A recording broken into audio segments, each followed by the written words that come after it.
Girl boss, do not let going to the grocery store. Don't let anyone tell you that going to the grocery store is not foraging. You worked for that. You worked hunted for that and food. you gathered. When did I get old?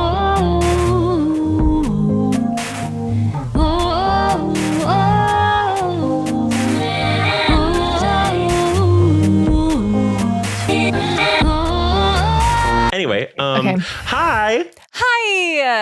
Welcome How are back. you? Welcome back. I'm doing pretty good. It's post holidays. My brain is a little bit of like scrambled eggs. But how are you? Real. Great. I will lead into that really quick, but I'm going to stop myself. I'm trying to get better. Welcome to Keep Me Young. I'm Welcome Blake. everyone, and I'm Heather. And this is your weekly podcast, Keep Me Young, where two millennials try to keep themselves culturally relevant through pop culture, video games, entertainment, movies, media, politics, etc., etc. The world is our oyster. Look at us thriving with our talking points. Talking about life, talking about trying to be relevant, talking about trends, talking about what it's like to feel your body slowly decompose right under your nose. And it's kind of kinky. Ooh. It's like a little sexy. It's like, a I've little got so much time, sexy. baby. Make it count. My skin's a little loose. A little loose. Speaking of, I don't know how that transitions at all. I had something there in my brain and then it went away.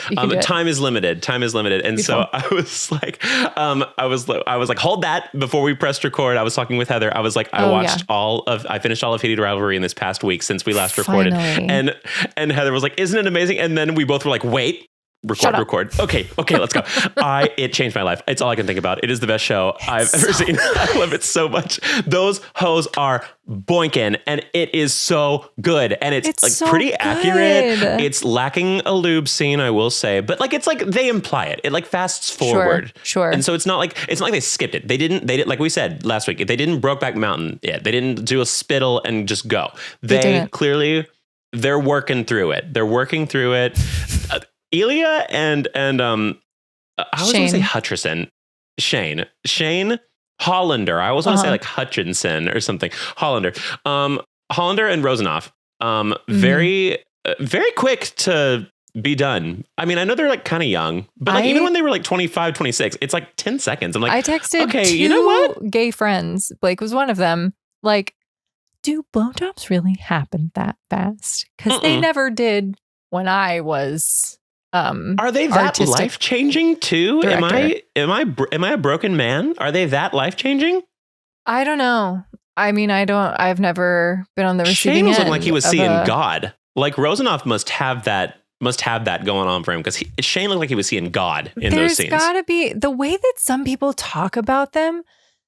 I know. Probably there are ways to both give and receive them that are life changing. I haven't experienced it, but that's also like not my ministry and never was. But like, Mom, Queen Donna, I know you watched these, so just fast forward for like 5 minutes. So but like, I found out that my mom and my aunt listened to this when we were at dinner tonight. So hi, divas. Hi. So yeah, any relatives listening to this portion, focus on the other one. Mom focus on Heather, and Heather's family focus on me. Yeah, exactly. So I'm just like.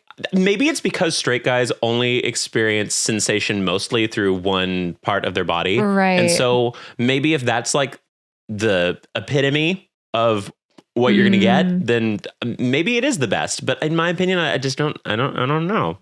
Although they talk about coochie like it's like the best thing in the world too. So like, I don't know, like what's better? Do they want the but then again, I guess they also hate condoms. So maybe that's why they're not getting it. Right. Well, I don't know. Yeah. I don't know. But all I know is that Rosenoff Ilya must be just throat goat to the stars, apparently. Did you ever listen to that, like, kind of awful podcast, Call Her Daddy? Oh, yes, a few times. Not a lot, because for some reason it never clicked with me. It got dull really fast for me. I don't know why. I felt the same way. But in my like peak, I don't know. And on my gender journey, I've made a lot of stops on the way. And one of those stops was like super fratty, like guys, girl. And that podcast is for those people. And I do urge those people to just become lesbians selfishly. But yeah, it's like real performative. Like put the docs on, you'll be happy. Right. But yeah, really like hardcore like lover of oral sex, of giving oral sex and like giving tips on it. And like, I don't know. Crazy. I guess like you can be so straight that it comes back around to gay. I feel like talking about blowjobs in a way that a gay guy would talk about blowjobs. It was wild. Maybe. But also that podcast made me realize like, oh, I don't think I'm into it like you ladies are into it. There's like a whole world out there, Heather. There's a whole world out there that you and I do not inhabit, because I remember at that opera camp that we went to my first year in 2015, so a friend of ours, Eric McConnell, he's not going to be embarrassed about that. We'll mention him. Hey, Eric. His mom writes romantic novels, very graphic romantic novels, like boinking. And so when he has such a pride in it that he will bring the books as like a joke for us to read. Of course he brought them. They were just kind of like around, but yeah, of course it was him who brought them. But here's the thing. We are very similar in the facet of I respect the bit. I respect committing to the bit, like lean in. I'm a big advocate for leaning in. And so I obviously also thought this was hilarious. And so we were reading the book out loud. And then there was like a scene where she was describing giving head. And it was the best thing she's ever done in her entire life. Like her world was cured. And so we were like, do girls actually like doing this as much? So we asked a friend and she was like, yeah, I think it's like a really beautiful moment. Like you're in control of like his pleasure and blah, blah, blah, and all this stuff. And it's like very poetic. She put it very beautifully. But then another friend of ours was walking by and we were like, oh, we should ask her too. Hey, like, do you love like giving blowjobs or whatever? She's like, oh my God, no. It's like trying to put your mouth around a shotgun. It sucks. It just sucks. Right. Like the dichotomy of the divine feminine. Totally. The people who say that they are into it to a T, the reason is like, oh yeah, I'm in control. Like, then become a pilot, enough. My love. I don't know. Like there are other ways. Peg him. Divas, you want to be a feminist? Peg your man. Honestly, in 2026, we are pegging our men. If you want performative activism, peg your man. Honestly, grow up.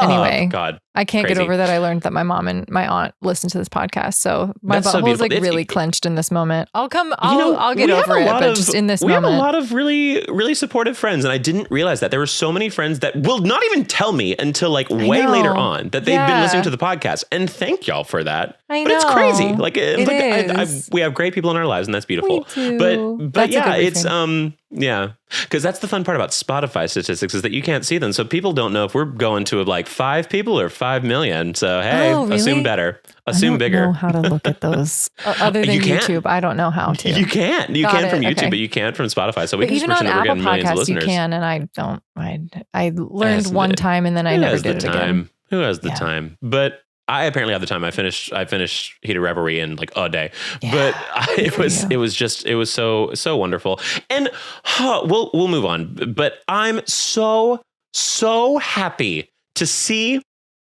a show about 2 gay men.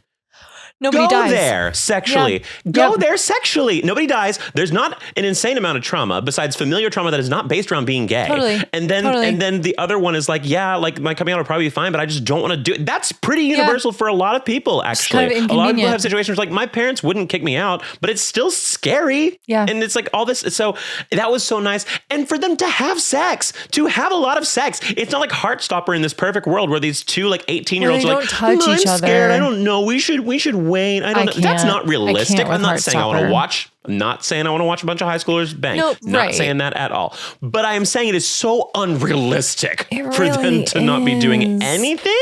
But then also like the opposite is true. What was that Sydney Sweeney show that Zendaya was also in? Oh, Euphoria? Hello? Yeah, Euphoria. Oh, Euphoria is also kind of absolutely insane. They're not banging on a bed in a house party. That's not that common. Like that is not that common. That's not like 13 Reasons Why or things like that. Like that's not that common of a trope. At least that I know of. It's just like 2 people who really like each other, who are like doing the thing and like getting close. I love it. And I'm so glad that it's finally answering that conundrum that Gen Z came up with. Not to generalize all of you. I know that I assume most of the people that watch our stuff have a fairly good idea of nuance. So when I say Gen Z, I mean like the general ones that are terrified of sex for some reason, where they're just like, I can never justify there being a sex scene in a TV show or a movie. I'm like, okay, well, here Heated Rivalry had basically nothing but sex scenes, and it moved the plot forward. It did. And that's so nice. And that's so nice. And it was good. And it was accurate. And it was like, I don't know. And well, they were quick. I don't know if it's that accurate, but like it's otherwise, it's pretty accurate. Yeah. And just like, honestly, it was like the kissing for me.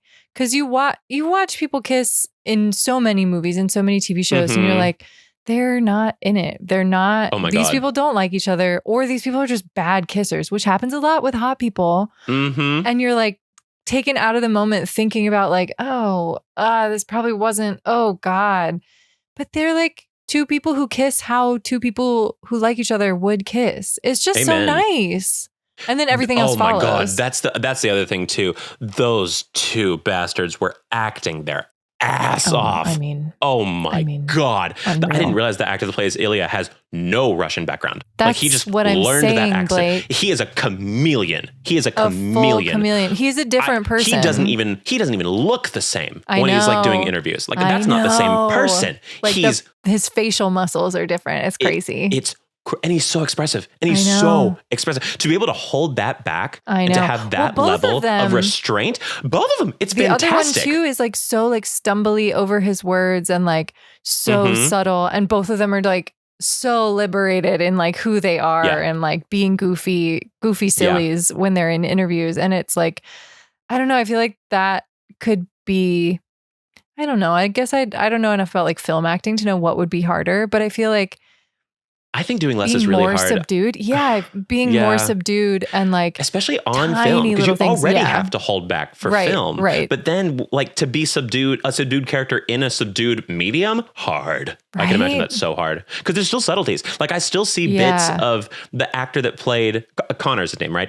I still see bits of him in Ilya. Like he'll have his little animated moments, but it's not like all the time. It's very rare, but it's really nice and it's good payoff. And I could go on. I could go on about this, but it's just acting is impressive when it's good. Real acting. Oh my God. I love when a movie or a TV show comes off like a play, and that makes me so happy, and it just feels like I'm watching a play. I'm like, and I'll get into that later. That's actually part of my that's part of my aging me, but I'll get into that in a bit. Let's get into it. I could start with my aging me. Yeah, go for it. I guess I could. I feel like my young is always shorter, but I feel like my young could be longer this time. We'll see. Well, mine is wait. Can I do my tiny one and then I have a longer one? Yeah. My tiny one is that literal time is aging me because my birthday was 3 days ago. Yes, it was. Happy birthday. Thank you. Belated. Literally aging.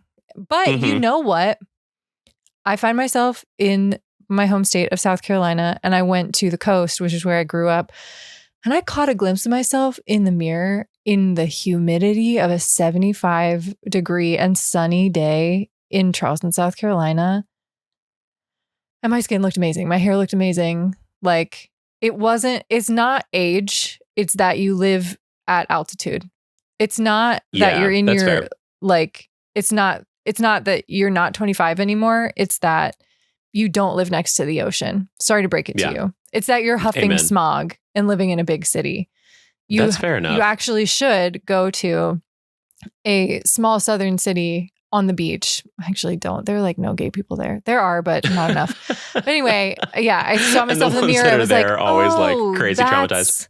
That's who I am. If I was like around just salty sea air all the time. It's amazing. I think that's the thing. Aged and also young. I think aging got a little bit easier once I started doing skincare, because now I've just been like, let's see how long I can keep this up. Like if I can stay like this at 40, let's hit 40 right now. Let's look like this at 40, and then people are gonna be like, what? I'm excited about that. I'm very excited about that. SPF every single day. Exactly. Yeah, wearing sunscreen does make aging a little bit more fun, because you're like, look how much I'm maintaining. I'm not guaranteeing that you'll get younger looking, but maintaining is also an achievement. So. I was talking to my friend about, I'm on the apps half-heartedly, I would say. But just to kind of see who's in a town, I've always had the apps for that reason, like if I'm traveling for work. And I gotta tell you, in Denver, Colorado, these people look like they see the sun a lot, because it's mostly white people, almost exclusively white people. Elevation, and it's so dry. And everyone's just sort of like crinkly, like a sheet cake that like sort of moves. And so like the icing is like still plump icing. It's just sort of crinkly. You know what I mean? Yeah. It's kind of everybody there. Yeah. And God bless them. They're doing crazy outdoor sports all day, every day. God bless them. Yeah. And then people who hate gay people and who hate progress in my dear home state have beautiful, hydrated, plump skin. That's how it works. Yeah, life's not always fair. It's not. Anyway, what's aging you? What's aging me this time is a lack of media literacy. Great. And Go so off. this is going to, so I recently got really into The Pit, the TV show The Pit, and it's about like this hospital in Pittsburgh. It's like a sister show of ER almost, I think. Is it really gory? Oh yeah, very detailed. It's HBO. And so you get to see a lot of pre-med. You're into that. I was. You're into that I was life. pre-med. So I was pre-med for like a year in college, unsuccessfully. So I wanted to be a doctor my whole life. And I did 1 year of it in college. I was like, never mind. You gotta try it out. Yeah. I always liked math. I don't know why I thought I would love a science route, but like they are different. Crazy. Yeah, very different. Yeah. But I do still have a fascination with like the medical field. Like I think should I get hella fired from my job and should YouTube absolutely collapse, I might go to like a PA school or something. Like it's hard, but I think I can do 2 years of hell. Maybe we'll see, or maybe we won't. Hopefully we won't. Keep watching my YouTube channel. You'd be so cute in Scrubs. You'd be like everybody's favorite coworker. Thanks. I hope so. You could Me, be like, a little bit stressed though, can be a little bit of a monster. I just don't express it very well to my friends. Well, no, what if you go into like anesthesiology? Because you can just be like the hot anesthesiologist who shows up and gasses people up, and you're like, bye. Those people seem happy and rich and like not see as you stressed without out the spleen. Right. Yeah, that's fair. That'd be a fun time. I think so. So I have always had a fascination. And so watching The Pit's awesome. Like they act it really well. It's very realistic. It's kind of a callback to like old school. Like people were saying on Twitter, it's kind of a callback to like old school television. Even like it's just good. It's just good. Okay. And so, but with that comes flawed characters. And these flawed characters are doing things like being a little bit too flippant or blunt with like the homeless person that's in the waiting room and is making the room smell really, really bad because like, and all the other people are like really off-put by him and being very rude to him and things like that. And it's only the first episode of the second season. So this is also like clearly going to be a plot where we see progression in that plot. Okay. And then we also have like one where, I don't know, there's just like these off-colored jokes that some of them make. And then later on they learn a lesson like 3 or 4 episodes later. But like our culture is not mentally there anymore. I saw somebody talking about this too. Our culture is not mentally there anymore where we can handle week by week episodic TV show because we can't sit with somebody having a character flaw anymore. Yeah. And so without this being is where like I get immediately into, punished or like seeing the light or something. We have to like, what makes me really, really mad right now is that media is not allowed to have any representation of any character that is a bad person. Because it's like, we can't have bad people. They have to all be perfect and blah, blah, blah. So I'm going to go into a little bit of soliloquy. So just give me 1 minute and I do apologize because I'm going to Cynthia Revio, look in the barrel. Yeah. I'm going to look. That was a really convincing yawn. Was that a real one? It is. Oh my God. It is 10 p.m. where I am. Oh, fair enough. So I'm going to Cynthia Erivo look down the barrel of the gun, look at the barrel of the camera, and just say something really quick. Okay.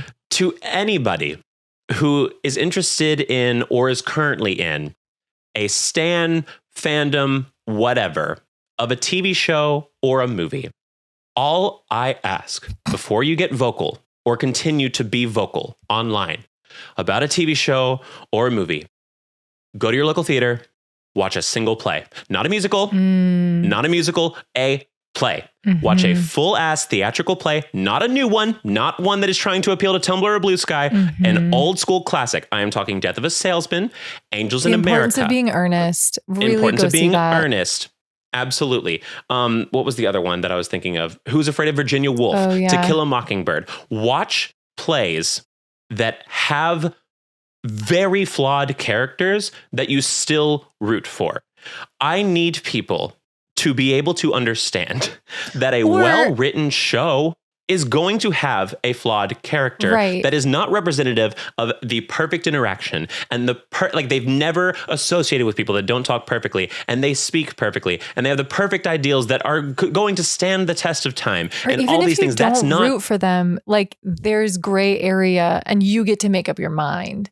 No one's telling you. Fun part. Right. And then we have people being like, because there's people being like, well, the writers at it had to write that, like it's a flawed character. And sure, we're supposed to not root for him, but the writer still had that in their brain. I'm like, because they're a good writer. Yeah. That's the point of being a good world writer. Building, and the world is full of lots of different kinds of people.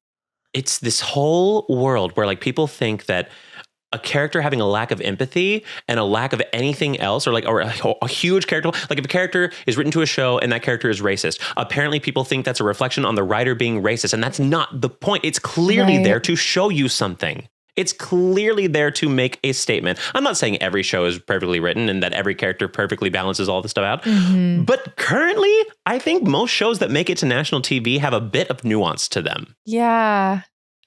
Right. I mean, I'm thinking of like Fleabag, Girls, and Sex and the City all come to mind because they've like gotten similar, clearly like loaded feedback. Mixed feedback. Right. Yeah. That's like, it just made me uncomfortable. I'm like, yeah, right. Maybe it's not for you. And like maybe it's not for something. you, or maybe you should be uncomfortable sometimes. I think that's okay saying. To be uncomfortable sometimes. I fell for it when I watched Girls when it was out, I guess. I was like, these people like make me cringe and I just can't. And like, I do want to rewatch it. And I am rewatching Sex and the City now of like, and yeah, appreciating how three-dimensional these people are. And like, they are so cringy and they do say like buck wild shit. Even for the time, they say buck wild shit. Absolutely. And you're like, right, I'm not supposed to like them 100% of the time. That's totally, it's not. I think that's the cool part because there's no human you like 100% of the time. Exactly. Like, it's just not how it works. Yeah. That's the thing. So it just frustrates me because you've got all these people that like, I feel like have never watched a TV show a day in their lives having really strong opinions about characters saying pretty minute things, like things that aren't that deep. I don't know. It's very like this show didn't handle this well. I'm like, no, it handled like, okay, the homeless person. They were mad that they were like, these people are not being like nice to the homeless guy, blah, blah, blah. Like that, this show is representing homeless people in a bad way. I'm like, no, it's actually representing how humans day to day treat homeless people and how that's a problem. Right. Do you feel uncomfortable by this? You should. That's not good.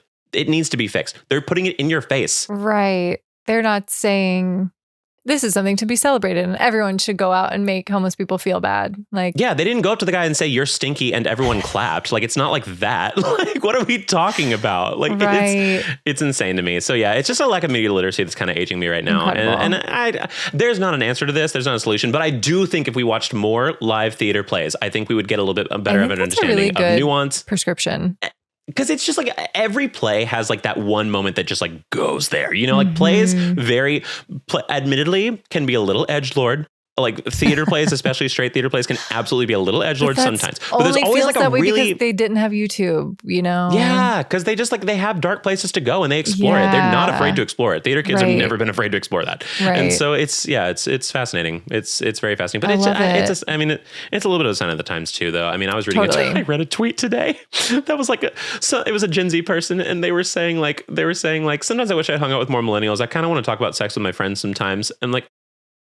Come on over. Do they actually not? You're welcome here. Send us an email. We'll talk about sex. It's okay. Yeah. I feel like it's not representative. I feel like it's probably not representative for the entire generation. You can't do that. But like, I feel like I always thought that was like a bit. Right. I sometimes felt like it was still taboo to talk about sex with my friends. And I'm friends with like, I don't know, like gay people and freaky people. And like, I still would be like, stop being so coy. Tell me what you did. Like, yeah, exactly. I can't imagine if it's even It's less. kind of like pulling a Band-Aid. Once you do it, it's like you feel so free. You're like, oh my God, I've never been closer to somebody. I should heather my penis. I did. That was such a beautiful in a bar moment. Bathroom. Beautiful. So cute. That was for medical. That was not for sexual, by the way. Yeah. It was for medical. Watch episode 2. Absolutely. Well, my aging me, my actual aging me is also media related, but in a very different way. Okay. It is James Cameron's hubris. I cannot believe how long we've been watching Avatar movies and how long we will keep watching Avatar movies. The first one came out. I have not seen Avatar Way of Fire. I do not plan on seeing Avatar Way of Fire. I did do research. I saw water. It's cool. It's cool. It is cool. It is cool. Creation started in mid-2006. The first one came out in 2009. Yep. Avatar 3, which is this one. This is the third one. Yep. Was supposed to come out December 2015. It is now came out December 2025. Yeah. Avatar, where did it say this? Avatar 4, allegedly 2029. Avatar 5, 2031. That's too much Avatar. And I I'm remember sorry. The promise for Avatar was going to be that Way of Water was going to come out. And then every year after that, the next movie was going to come out. And then they just changed that all of a sudden, I guess. Because he's a crazy person. Like, we know this James to be true. Cameron, he is an absolute crazy person. I have not done a lot of research. I know that he revolutionizes media a lot, which is good, I guess. But then, from South Park parodies I've seen, it sounds like James Cameron thinks he's literally God, is what I've put together. So I watched this movie called The Abyss, which is also revolutionized CGI at the time. Yeah. But if you read the Wikipedia, I was reading the Wikipedia as I was watching it. The actors can't speak about the movie because they have such PTSD from being part of it. He has no chill. He drags everyone into these crazy fantasies with him. And I guess at the end of it, we get these inventions and these crazy advancements, but enough. Oh no, it's enough. It's another Hitchcock where he just traumatizes all of his cast every time. I think that's it. I think based on The Abyss, yes, and also parts of Titanic, yes. That's crazy. That's the mind that made Titanic. Because Kate Winslet broke a record for held breath from an actor, and it was 7 minutes. And why were they having to hold their breath for 7 minutes? That's for what a I'm movie? saying. I've never been that kind of performer where I'm I will do anything to tell this story. No, I probably won't come that close to death. I probably won't, because this is ultimately storytelling that we're doing here. And maybe this is also ultimately one life. Yeah. We get one go at it. His brain is the type of brain of the people who are I am going to climb Mount Everest and I'm going to do it unassisted. And then they die at the top of the mountain. But he's making movies and he's getting, what was it? 400? I think he made $350 million in the first movie. I think you're right. He individually made $350 million. Oh, Jesus Christ. Yeah. I can't find what the budget was for this one. Quite a lot. Here, let me see. Estimated budget of $350 million. That's this one. Yep. That was the budget. So I'm sure it made even more than that. It's made, I think, close to $1.5 billion so far, something like that. Each movie makes about $2 billion, I think. And it's fine. I watched the third one. The third one had that. It's fine. The third one had that new baddie. I will say, had that new baddie who was kind of actually finally making Avatar have a little bit of a cultural impact for the first time. Because that's always been the study, is that Avatar makes $2 billion and then goes away and nobody thinks about it for the next 2 years until the next one comes out. It doesn't have cultural it doesn't have a grip. No one could tell you the actual story that's being told or the Pocahontas. Right. But it's that over and over and over and over again. And there's no I don't know, the dialogue this one in particular, isn't it. The characters aren't necessarily it, but you think in this one there is somebody that's making it matter. There's a new baddie, and I think this is more of just my brain that's I fucking love women. Mm-hmm. That's more leading into this, but she is actually the granddaughter of that old school actor, Sigourney Weaver. The top hat, he does all the stunts. Oh. He had a little mustache. Charlie Chaplin? Yes, Charlie Chaplin's granddaughter. Whoa. Plays the new baddie. She is a physical actress, the likes of which I've rarely ever seen. She is so captivating. She owns that role and it saves the movie. It really, really does. Because the movie itself apparently was supposed to just be the same movie as Way of Water, but they just split it into two. And so I'm like, so you're telling me these fucking kids got kidnapped 6 times in a single movie? That's what I'm saying. Because it happens 3 more times in this movie. I'm like, enough. And Spider's a central character. Spider's a central character for no reason. And I don't know. I find him to be kind of a little bit annoying of an actor, but maybe that's the point because he's like 16 or something. But I'm just like, just shut up. I don't know. And then God, I don't think she did a bad job at all. But the one who plays Neytiri, what's her name? She was also in. I can't remember anything right now. It's not Zoe Saldana, is it? Zoe Saldana. Okay. And I don't think it's so beautiful. I don't think this is a statement on her acting because I think she is a good actor. I think it's more of a statement of how the character is written. I'm like, Zoe, stop yelling every line. Like the stakes can't always be here. The stakes cannot always be through the roof. Is 2-dimensional. I mean, yeah, that could be like the script or the direction or her or probably all of the above, like some combination of all of the above. But it is, I mean, it's also like why I do theater stuff and not film stuff, because like I love a human, and like the scary movies that I like are when like it's just humans being horrible to each other. Like I love realism. That I don't really read like fantasy novel. Like I am bewildered enough at real life. I don't need to escape and be bewildered by an imaginary world. Fair enough. But yeah, it's just a lot. It's just a lot. This is like 3 times more than that for me. See, I do like fantasy and I've recently gotten more into sci-fi. And so like I understand that part. But the thing is with both of those, I love learning the rules of that world. I love world building. So the first movie of Avatar, great. We learn a lot about how this world works. The second movie, great. We learn a whole new culture with this within this Avatar world. So I was at least invested in that. And like visually stunning, like the world building was really cool. We get to learn all about all these new creatures, all these, like I love that kind of stuff. But this third movie, they're at the same place. Yeah. And the way the movie ends, not to spoil anything for anybody, because I literally can't, because it ends exactly where it started. There's like one character that died, and it's exactly where it left off. And they didn't even change location. They're still in the same place. So we didn't get to learn anything. It was just, I don't know. It was, that part disappointed me. And I will say the 2 brothers that play the Jake Sully's kids, oh yeah, awful actors. Are they? Terrible actors. Oh my God. In the third movie, I'm like, you don't have to they literally Heather, every other sentence. Hey bro, how's it going, bro? Oh yeah, no, sure thing, brother. Bro, we have established for 2 3.5 hour movies now that you are brothers. We know you're brothers. We know. And then that's just the script though. Like no one is prioritizing script. They're not prioritizing the script at all. Movies.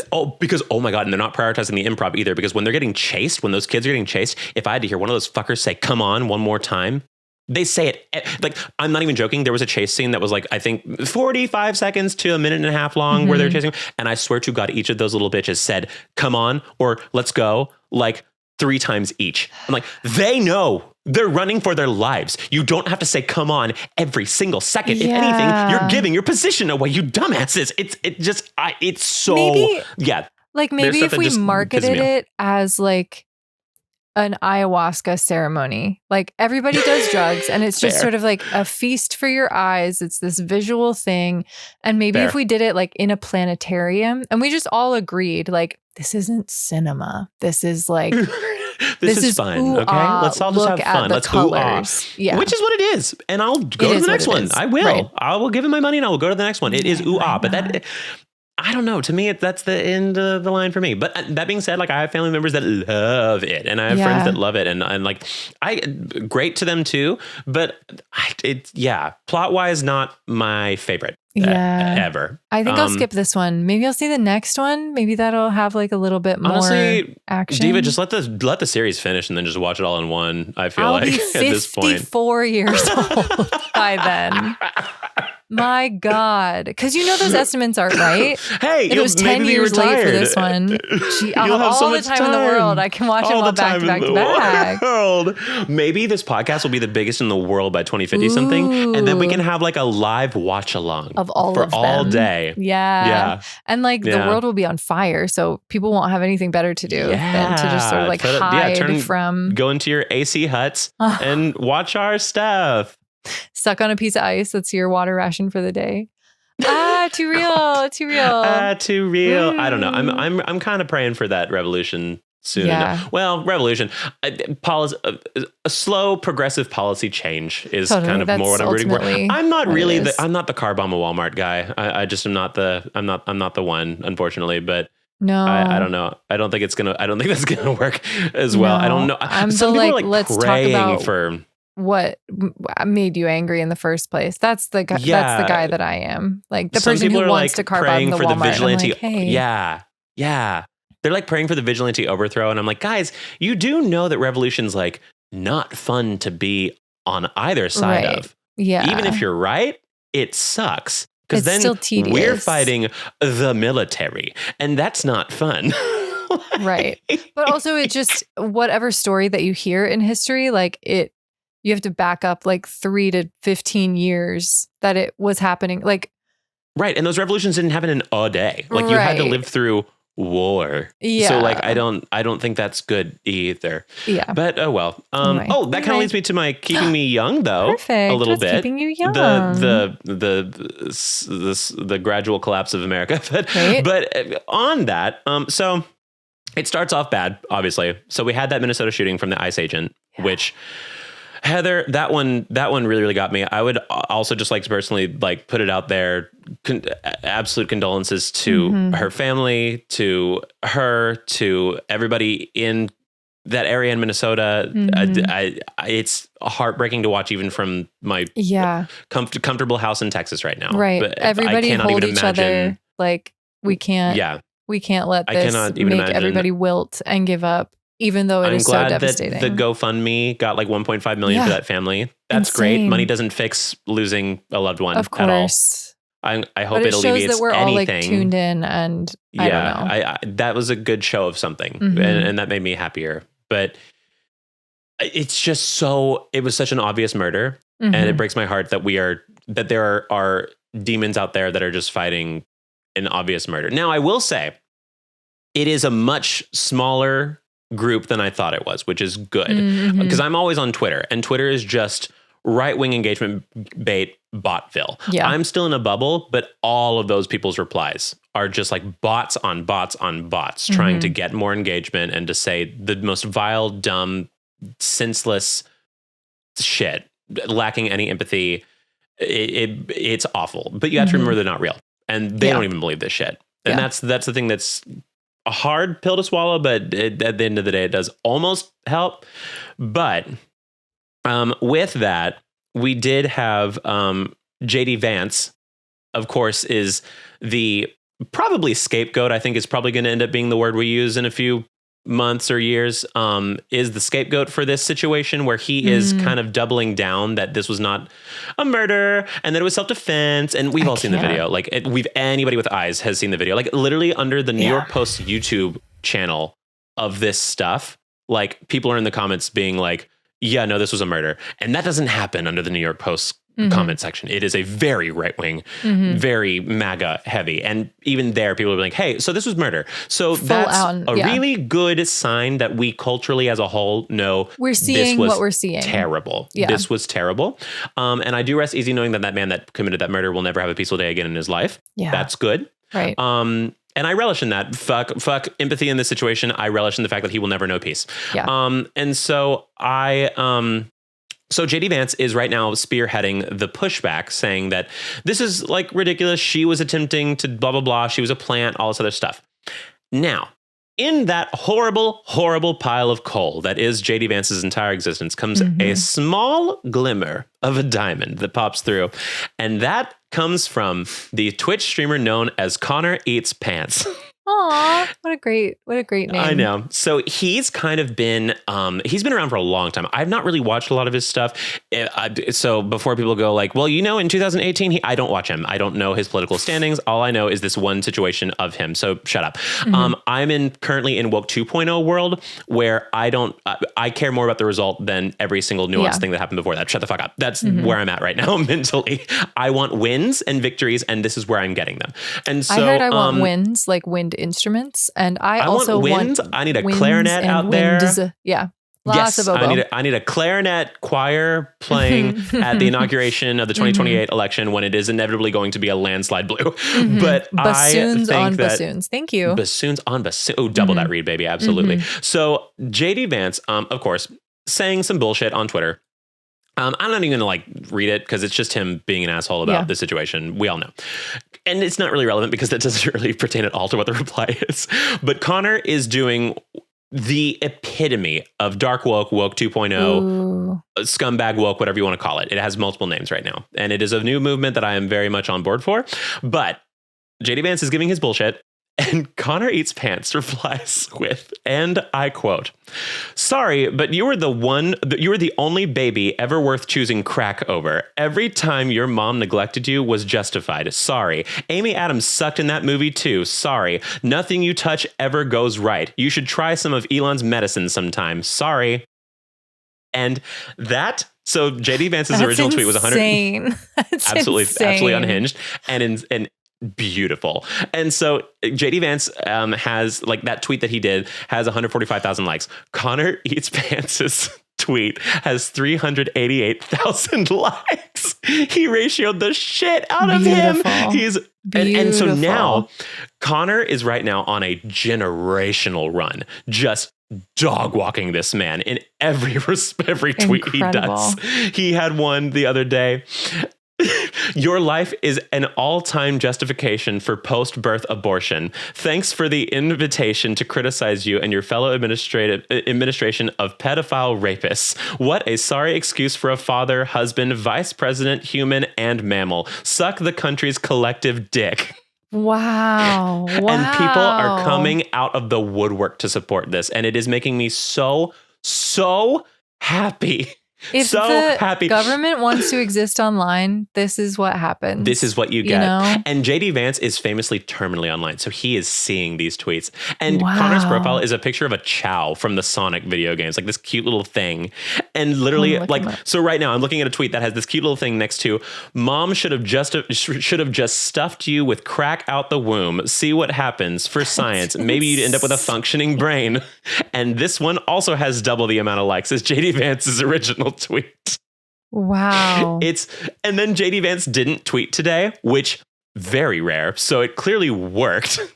And so Connor today tweeted, "At JD Vance, log back in, pussy. Keep tweeting. You're not waking anyone up. We know Usha sleeps in the other room. My son played Roblox with your boys, by the way. Great kids. Usha did a good job keeping your influence out. Not hard, though, with how emotionally detached you are." Wow. I am all for it. I'm all for, because it's the only thing these people respond to anymore is humiliation rituals. We have to just give them an entire century of humiliation or they won't listen. Is this I'm sorry, someone who is ruthless because they're on the spectrum, or intentionally ruthless, strategically ruthless? Well, Twitch streamer, so a good chance he could be on the spectrum. Or both. But okay. Or because that's that's some real dedication to he's getting a shit ton of likes and follows for it. So I'm sure that's a little bit like crack too. Sure. I'm sure it's addictive, but at the same time, it's all for the right reasons. So whatever. What a fucking troll. That's I'm crazy. Fine with it. And I adore it. We do not currently, in this current political climate, we do not possess the privilege to take the high road anymore. I'm sorry, we don't. No. What for? What to what end? For what to what end? Exactly. But to what end? It's we can't do it. We can't do it. It's not worth anything anymore. Mm-hmm. They don't respond to it. They just get worse about it because MAGA and mostly MAGA. I'm not going to put this as an entire Republican blanket. Mm-hmm. MAGA specifically exists solely to piss off Democrats. That's all they care about. Yeah, that is all. Well, the ones that are in charge want to make more money, but the ones that are not making a buck out of it and are actually getting financially just screwed over for it, they're only doing it because it makes Democrats mad, and that's all they care about. And that's all they care about. Yeah. All that to say, though, I'm very happy to see that the general pushback is good about this. I think for sure, maybe for sure. I don't know. It sucks that our entire government is backing the other thing. Also, fuck ICE. I probably should have said that, but fuck I ICE. feel like it's a given. Yeah. But fully. Anyway, what's aging you? I need to take a spiritual lap. Or no, what's aging me was James Cameron. What's keeping me young? Oh, sorry. Is hanging out. Oh, right. This was my keeping me young. Jesus. It was so driven that I was like, I forgot that was my young. Anyway, what's keeping you young, Heather? I'm coming back. Hold on. Sorry, I brought us into a darker, deeper spot. It was a rough week. I'm glad that you're staying tuned. Like, I really cannot watch the news. There's I have simply no bandwidth for it at what's going on in my life. Yeah. And like, I kind of had to push through. Like, I kind of just like, I was getting to a real low seeing so many posts about this. Yeah. And with every bit of new information, it was just making it more depressing how obvious it was and how obvious our government is pushing back. But I think I just had to push through and find the good parts about it. Yeah. To make it worth anything. Right. I don't know. Yeah. Yeah.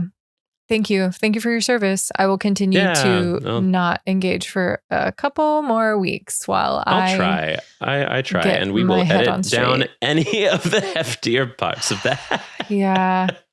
Yeah. What's keeping me young? Speaking of nothing, what's keeping me young is hanging out with your parents' friends. Oh, it's like I love not that. A pop culture thing or a political thing. It's something that I cute. Did this past week a lot. Because I was with my mom for my birthday, which is like also not something I've really done before, like prioritizing like, oh, I'm going to be like where my mom is for my birthday. And just like hanging out with and like, his husband's not doing, there's like a lot of family stuff that's happening. There's a lot of just angst in the home. And so I was like, I'm going to be there for birthday.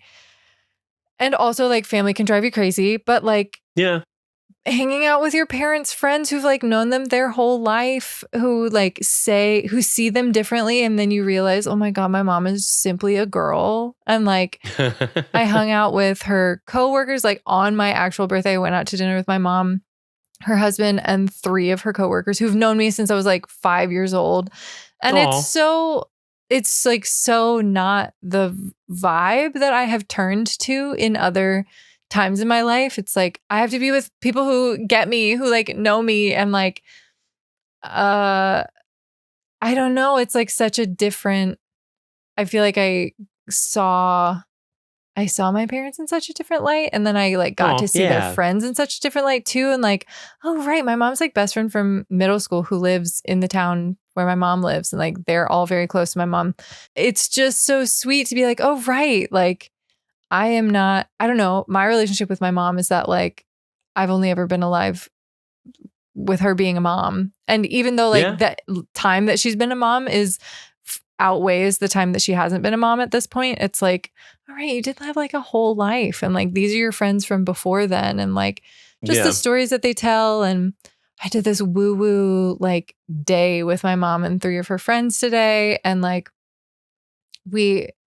they're all sort of like hippie healer types, and it was just so nice to be like, yeah, y'all, I would join a book club with y'all. Like, I don't know, like intergenerational friendships, but with my mom's friends. It's not something so sweet. Yeah, it's not something that I ever like set out to be like, this is a priority for me and I want to, but it kind of like tumbled into it this past week, and it's been really nice, and it gives me more patience and it gives me more understanding. And like, I just simply also like the way that your parents' friends see you, because they see you as like an extension of someone that they've known before you existed. I don't know. There's just so many layers to it that make me very grateful and very like, I don't know. There are not many things that are like grounding in culture right now.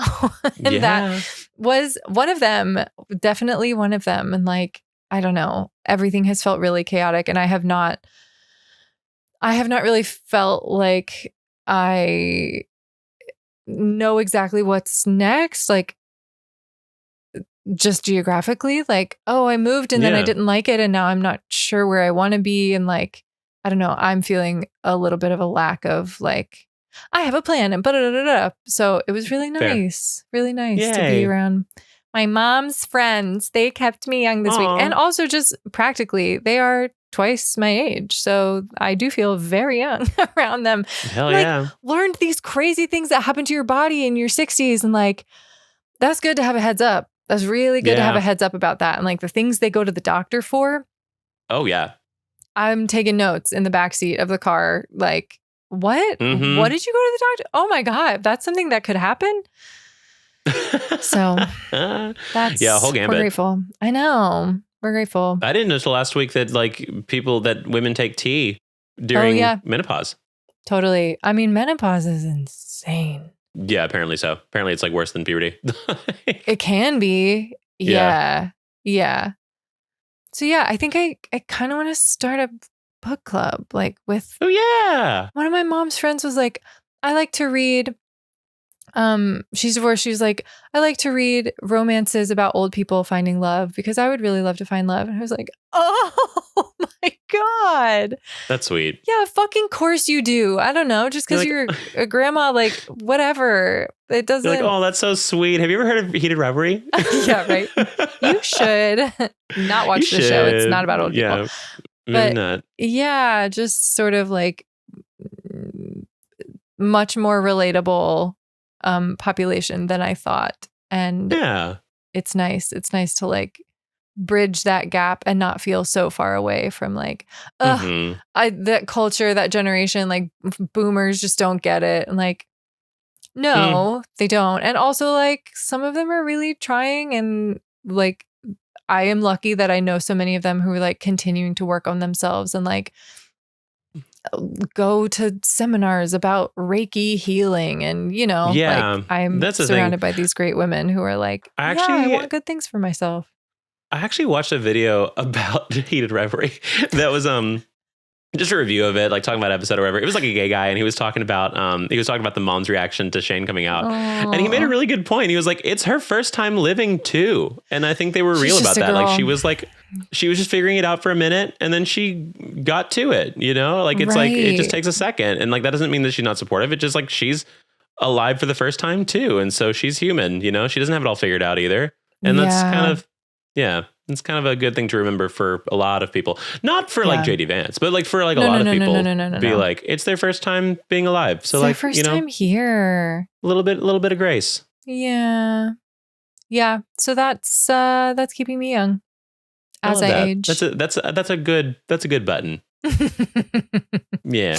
We really traversed far. Yeah, sorry. I went into Rantville today, and so I appreciate that. I'm just a little wilty. I wish that I could keep up with it, but I'm happy that you are keeping up with it. I shouldn't. I don't think it's good for me, but I can't stop scrolling Twitter. I don't know why. It's just a problem. So, because I saw a tweet today. It was like, I cannot leave Twitter until it happens. So I'm sorry, because when it happens, it's going to be the funniest day online ever. I will tune in then for sure. Yeah. Yeah. Whew. Maybe also just seeing more sunshine. Once we get out of winter, maybe it'll be an easier thing to... I've been watching more series too, which I think kept me off of Twitter a little bit more, which is good. Yeah. I finished The Pit last week, and then I finished Heated Rivalry, and then I just started The Boys, so I'm going to see what that's about, because apparently it's very reflective of our society right now. Interesting. Because people are like, Heated Rivalry is basically becoming a what's it called? Oh my God, documentary. So we'll see. Great. Yeah, maybe I could switch up what I'm watching too. I was watching Abbott Elementary, and everything was... I love Abbott Elementary. But then I ran out of episodes. Maybe I'll just start over. I don't know. But then I started watching Atlanta, which is so good. Ooh. But also like a little ooky spooky to watch as I fall asleep, which is when I watch television. Like, it's just a little... It is so well made and so like artistic, but it's a little bit like... I feel like some of the episodes are kind of like Black Mirror, where you're like, this is real, but it's also like spooky. Freaky. Oh, no, that's fair. So maybe we can get you into anime. Recommendations. Right? Somebody suggested, that TV show that's by the Bob's Burgers people. That's like, it's not North Pole, Great North, something like that. Yes, I know what you're talking about. Yeah. Maybe I'll try that. Bob's Burgers is always great. bet. A classic. Yeah, classic. But the episodes are too short. I don't by the end. I'm still wide awake. Yeah, TV's hard. I do a lot of like YouTube to go to sleep because I'm like, it's impossible to be like, you're not missing much. It's just like a rambling about one topic within one video. So you can just like go back. Whereas if you do it for an episode, you miss like probably something important. I just simply refuse to watch like The Office or Scrubs or like one of those shows that everybody watches as background. I'm like, I'm better than that. I can be a little more creative than that. I can come up with something, but I haven't yet. So not yet. I'll be rewatching The Office soon, or Parks and Rec, or whatever. Sick. Anyway. Well, do you have any notable depression meals? I was just trying to think of that. I have a good one. I'm trying to think of anything. Trying to think of anything that was really good this time. I definitely snacked a lot. This week. Oh, me? So I definitely snacked. I'm a snacker. What can I say? I've been known. Yeah, I think there was like a meal where I straight up just had like Cheez-Its and Reese's cups. And that was fantastic. Cheez-Its are a very specific delicacy for me because like I can only eat so many of them. And then eventually there's like this like overly toasted taste or like burnt taste to them that I can't do after a while. And it just sort of it's like you're either a Cheez-It or a Goldfish person. Because like I'm a Goldfish person, I can finish the whole bag in one go. Yeah. Cheez-Its, I got a few handfuls, I'm good. I can't do it anymore. Cheez-Its are butterier. Like they're richer. It's harder to. I have been known to. Goldfish is a dry cracker, and I love a dry cracker. It's very dry. Love it dry. And the Reese's I could just eat forever and ever. Amen. Obviously. It's just the best combo of peanut butter chocolate in the world. I love it so much. So I guess that was my depression meal. Also, while I was saying that, I was realizing the tactile things that I was like, oh God, I'm going to get diagnosed. But then it also reminded me of Heat of Rivalry because apparently I'm going to have to rewatch it because on Twitter, apparently like I got into Heat of Rivalry Twitter and a bunch of people were saying that Shane is like very obviously autistic. And for me, for some reason, it did not click in my brain at all that he was autistic when I was watching it. And then I was like, oh, wait, you're right. Because he like folds his clothes when he first hooks up with Elia. He immediately regrets things that he says. He overanalyzes every single detail. He masks like all the time. He has like an overstimulated moment when at the end of it. Right. And like apparently the writer even confirmed that Shane is autistic. But maybe this was like a self call out because I was like, oh, he just seems normal to me. Yep. He just gets really overwhelmed sometimes. He's just a little organized. He just thinks a lot. And I was like, oh, okay, these are symptoms. Great. Wonder. Cool. That's a problem for another day. I don't have that time right now. Not going to solve it tonight. Even if I did, whatever. This is working so far. So exactly. I guess we're good. Exactly. Anyway, sorry. What is your depression meal? Absolutely. Mine happened a couple days ago. It's just so good. I didn't want to like stop to eat, but I went. So what I like to do is go to a grocery store and do like the hot bar. There was not a hot bar that I could find. Surely there was a hot bar, but I just didn't find it. Surely there was. Surely. So I got, but there was an olive bar. So what? Just like briny things. There was like a bar of a bunch of briny things, and there wasn't a hot bar anywhere close to it. And I was like, well, I could fuck with this. So I got a bunch of, I layered it. You're not going to like the beginning. It was little gherkins, those little tiny pickles. Every time. Then like mixed olives with like cubes of cheese. Risky, but I did it. Then green olives. Then stuffed grape leaves, like doma. And that was that. And then that was going to be it. And then on the way out of the store, I did see a little container of yogurt covered peanuts. So that was my meal, and it was fucking delicious, and I stand by it. Kind of sounds like layered foraging, almost. Kinda, yeah. Kinda. They were in, plastic tubs for me, but they weren't made for me. Going to the grocery store, I did have to that's foraging, Hey, girl boss, do not let... Going to the grocery store. Don't let anyone tell you that going to the grocery store is not foraging. You worked for that. You worked for that food. You hunted and you gathered. You hunted and you gathered, baby. Exactly. Work, diva. Get that food. Well, our friend Rebecca sent us a great depression meal. Beautiful. Hey, divas. Hi. Hi. My depression meal was a Twix bar and a big cup of hot chocolate that the gas station worker gifted me when I had a breakdown about putting diesel in a petrol car. This is not somebody from America. And we love our international listeners. And the thing is, it was on company time with a car from work. Girl, the breakdown I had while sipping the hot chocolate, cry face emoji. In the end, after a very stressed phone call with the car rental company, I had to put the most expensive gas into the car, and luckily the car was fine.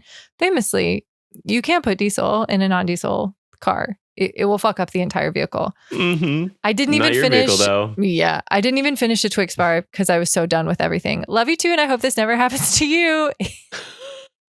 Oh my God, Alexa, play "Don't You Forget About Me." Don't. That was you made revolutionary. Your mark. That was generational. Yeah. That was a generational depression meal because not only was the meal depressing, but the entire situation around it was depressing. It was beautiful. And just phenomenal. You didn't even like seek it out. Like someone gave it to you because they felt so bad for you. That's really beautiful. God gave you your depression meal, and that's crazy. Congratulations. And thank you, Rebecca. Oh, I'm so glad you're doing well. If you have the other Twix, then send it to our P.O. box. We don't have a P.O. box. Oh my God. I've always wanted a P.O. box for some reason. Like, I think because of like Zoom and also Scruff McGruff. But I guess he didn't have a P.O. box either. Hey guys, thanks for your first gift to us. It was a pipe bomb. Yeah, right? I guess it's like, It's really a bygone era sort of thing to have a P.O. box. Anthrax. Love Anthrax. I know, but I like the idea of it. Maybe we'll get a P.O. box and we'll just tell our close friends. Dude, yeah, guys, just send us stuff. It's just us telling our friends to send us stuff. That's so funny. Right. Hey, buy me this. Me this. Here's our we're gonna have a registry for our P.O. box. Oh my God. Yeah, I do want a Vitamix, so send it to the P.O. box. It'll have to be a big P.O. box, but send it. I love La Roche-Posay. Oh yeah, they're good. They're really good. Man. Alrighty. Oh well, do we have a Q&A for queer and gay? We sure do. This is a repeat writer. Listen, people can write again as many times as they want. Absolutely. Also, anybody that wants to send a Q&A or a depression meal, just send it to either our Instagram DMs at keepmeyoungpod or our email at keepmeyoungpod@gmail.com, right? Yeah. Sick. keepmeyoungpod@gmail.com or comment them on the YouTube video. We read those from time to time as well. Yeah, we read those too. Mostly for our own entertainment, but we've been known to read them on the pod also. Oh, I read like all my comments. It's actually really bad for my mental health, but I love it. But the Keep Me Young ones are like ultimately so good for mental health. They're so sweet. They're always so nice. Sweet. They're going to call me something in this one. I don't know what's going to happen, but it's going to be my undoing. Q&A with queer and gay. Hi, divas. Thanks again. Love how everyone is. Yeah. They get it. Hi, divas. It is your biggest Irish fan here. Just done listening to Ray? this. Lays. You remember that person? Oh, yes. Never mind. Yes, I do. Hi, divas. It's your biggest Irish fan here. Just done listening to this week's pod and was so happy and shocked to hear me being called. I actually started crying. Love how it wasn't a depression meal to you two. Oh, right. No, that was the like Irish butter, like a crust of bread with Irish butter. And we were like, actually, fuck all the way off. That sounds amazing. And it was probably way better than American version. Incredible. Yeah, absolutely. Great. Also, Heather, you are such an inspiration to me as I've been struggling with identity lately, and you show me how to just be myself. I could cry. I come to you with a question this week, and it's a bit silly, so I understand if you don't want to cover it. Love silly. Love whimsy. We need whimsy. Desperately seeking whimsy. I unfortunately brought a bomb into this episode, so we needed to be discussed. How could we not discuss it this week? We have to claw our way up. Yeah. But yes, thank you for bringing us some silly. I'm male questioning. And I met my friend, we'll call her Chloe, great name, about 6 months ago, and we've become fast besties. But divas, I'm unfortunately in a bad situation as I really like her and don't know what to do. Like there's not one punctuation in this whole email. I'm obsessed. That's my viewer there. We literally call each other husband and wife. Anytime I bring the convo near love, she changes it or just thinks I'm joking. How do I ask her out? Or do I just leave it as friends? Thanks for reading this. Light and love from your biggest Irish fan, Lays. And then the smiley face, that's the 3. That's like, Yes. You know what I mean? Yes. Oh, I love it. Yeah, I love that one. Yeah. Ooh, that's hard. I know. Blurred lines. No, I'm kidding. I know you want it.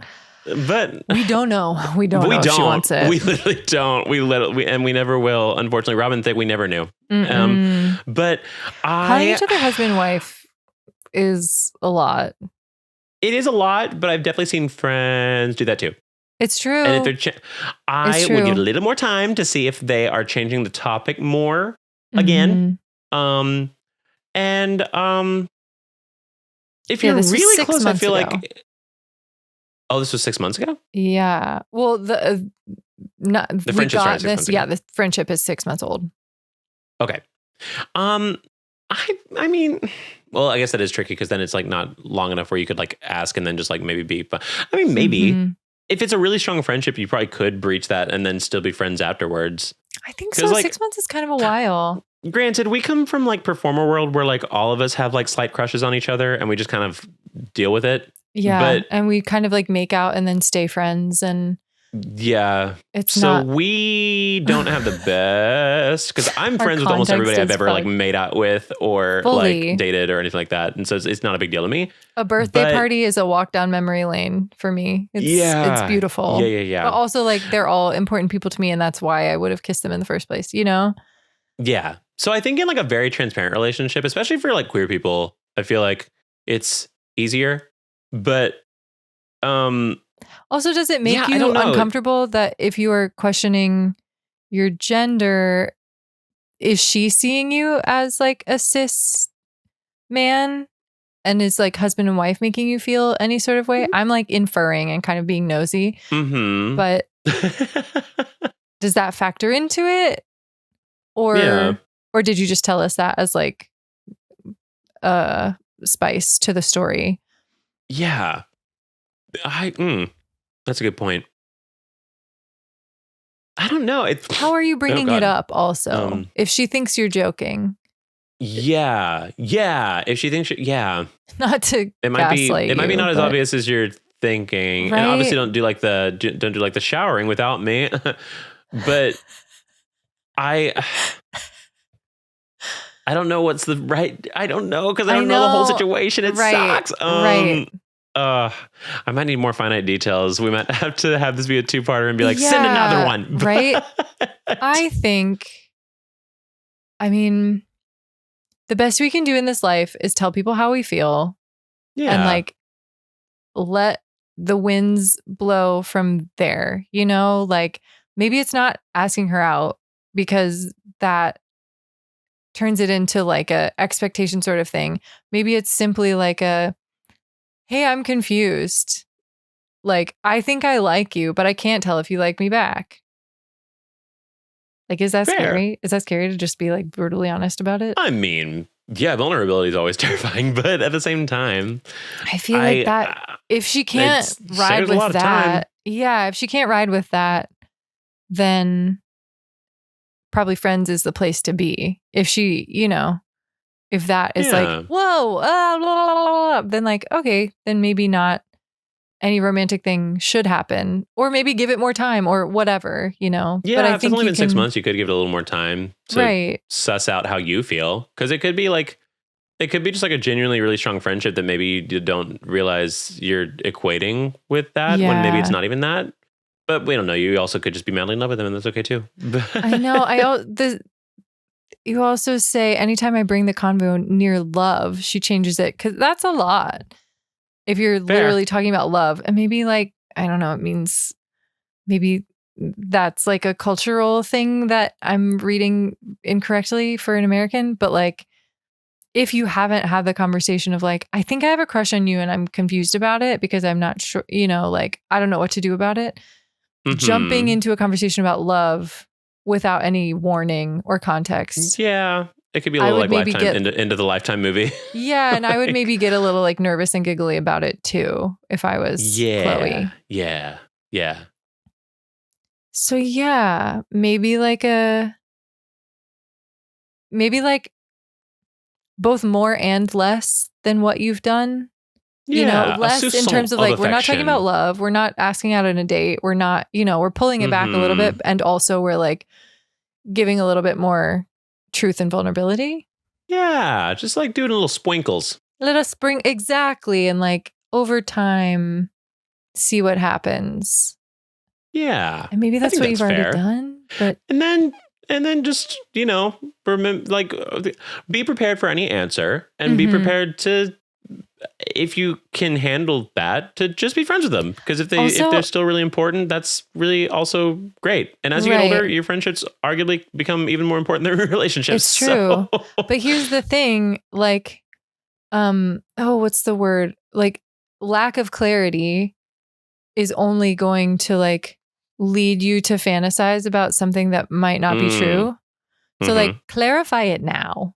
You don't want to keep being like LOL husband and wife thinking this like fantasy in your head that she is not with you for. Yeah. Yeah. It would be better. And like be honest with yourself if you could be okay with that. Yeah. If you confessed feelings and she was like, legitimately, no. Like be honest with yourself about how that would make you feel. Yeah. Fair enough.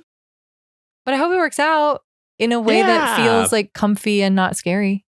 Best of luck. Absolutely. Yeah. I mean, that's just always scary, but I've been rejected so many times. It's like, it's water off a duck's back. So it's like, whatever.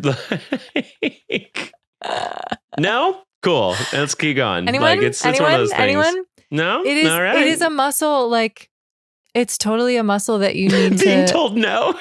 It's a muscle. No, telling people how you feel and like asking for no. Asking for accepting rejection also is kind of a muscle. Because that is part of being honest. Like, maybe that's why opera singers do so well with like being in gray area with their friends, is because we get no so many times as singers that we're just like, what's another no? At least this one we're still friends. Totally.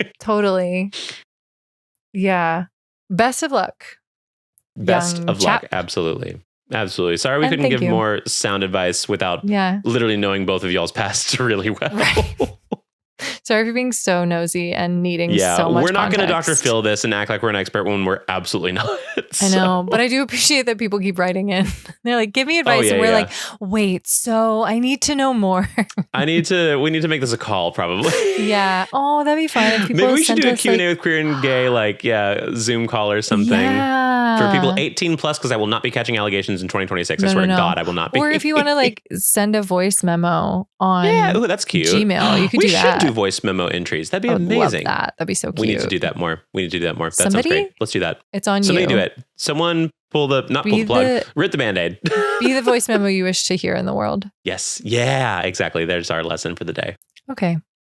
Well, we really traversed a lot and I really appreciate it. As always. The full gambit of human experience today, I do believe was covered. Yeah. And like this week. Highs, lows, lights, heavies.